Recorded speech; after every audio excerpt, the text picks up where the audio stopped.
années, le groupe Dismopolis Entertainment a su s'imposer sur un marché très concurrentiel. Embauché en pochette, médecine et qualité. Vous voulez un nouveau corps? Rejoignez-nous dans un corps pour chaque étoile. Participez à la mission, rien de plus simple. Rendez-vous les uniformes. Peut-être Pascal d'un soldat provincial.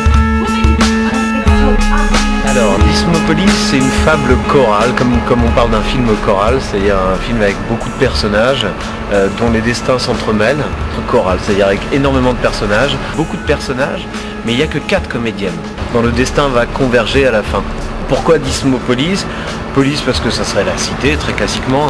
Et Dismo, c'était parce qu'au départ, le thème du spectacle, c'était la dysmorphophobie. L'obsession de ces gens qui se pensent difformes en dépit de la réalité, qu'ils ne le sont pas. Et donc, à partir de cette réflexion-là, j'ai voulu travailler sur la chirurgie plastique, sur l'univers de la chirurgie plastique qui est à la fois réparatrice, donc du côté des gueules cassées, par exemple, et puis esthétique, alors avec toute la condamnation qu'on connaît, presque complètement banalisée du superficiel, voilà, et un peu trop simplifié. Donc le spectacle, c'est différents personnages qui sont emblématiques de l'histoire de la chirurgie plastique, ou d'un certain rapport au corps, à l'identité, enfin au rapport entre la peau et l'identité.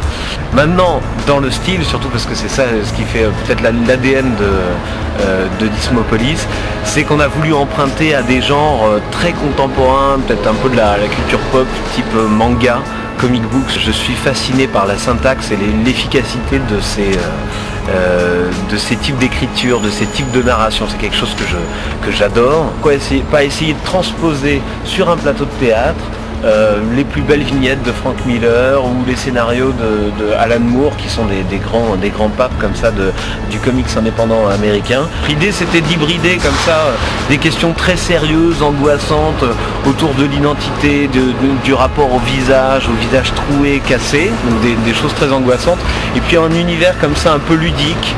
J'ai fait un très gros travail documentaire sur la chirurgie plastique et la chirurgie réparatrice. J'ai un nombre d'anecdotes incroyables là-dessus, mais je ne voulais pas aller vers un théâtre documentaire. Je trouvais que le sujet était trop grave pour utiliser la vie des gens. J'avais besoin de la transformer en fable. Et j'avais une espèce d'agacement parce que souvent quand on parle de chirurgie esthétique, on est toujours dans le tabloïd. La nouvelle starlette s'est faite refaire. C'est pas ce que j'avais envie de raconter dans le spectacle. J'ai été bouleversé par les images que j'ai vues des gueules cassées.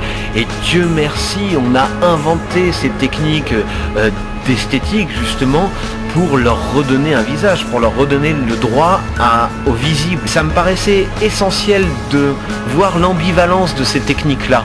Et justement de dire on peut pas simplement stigmatiser cette chirurgie du superficiel, il faut la penser aussi comme un continuum qui est notre rapport au visible, au droit à apparaître.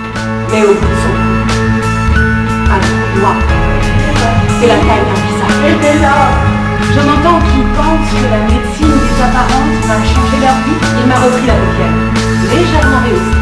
Mais ça me paraissait important de transcrire cet univers extrêmement riche sur un plateau de théâtre. Ok. Voilà. Très bien. Tu peux sourire, mais tu es beau toi aussi.